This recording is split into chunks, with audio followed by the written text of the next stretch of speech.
the titanic effort that has brought liberation to South Africa, and ensured the total liberation of Africa, constitutes an act of redemption for the black people of the world. Before I went to GAO, I was active in politics as a member of South Africa's leading organization, and I was generally busy from 7 a.m. until midnight. I never had time to sit and think.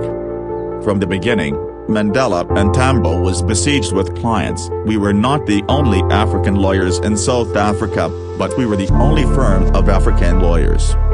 For Africans, we were the firm of first choice and last resort. There is nothing I fear more than waking up without a program that will help me bring a little happiness to those with no resources.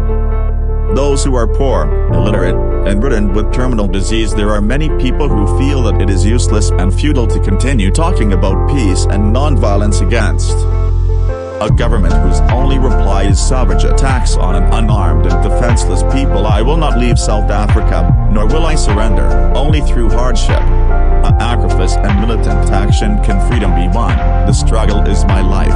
I will continue fighting for freedom until the end of my days. I detest racialism, because I regard it as a barbaric thing, whether it comes from a black man or a white man. Whatever position I occupied, it was the result of colleagues, of my comrades in the movement, who had decided in their wisdom to use me for the purpose of focusing the attention of the country and the international community on me.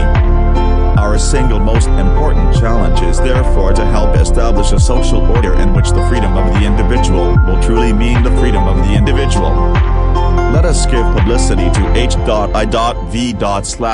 and not hide it, because the only way to make it appear like a normal illness like TB, like cancer, is always to come out and say somebody has died because of H.I.V./AIDS,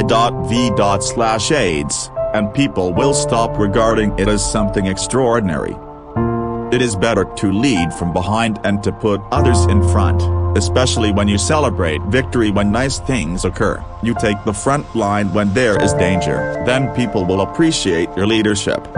Never, never and never again shall it be that this beautiful land will again experience the oppression of one by another. Does anybody really think that they didn't get what they had because they didn't have the talent or the strength or the endurance or the commitment?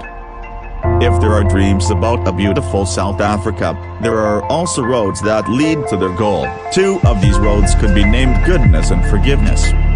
There are times when a leader must move out ahead of the flock, go off in a new direction, confident that he is leading his people the right way.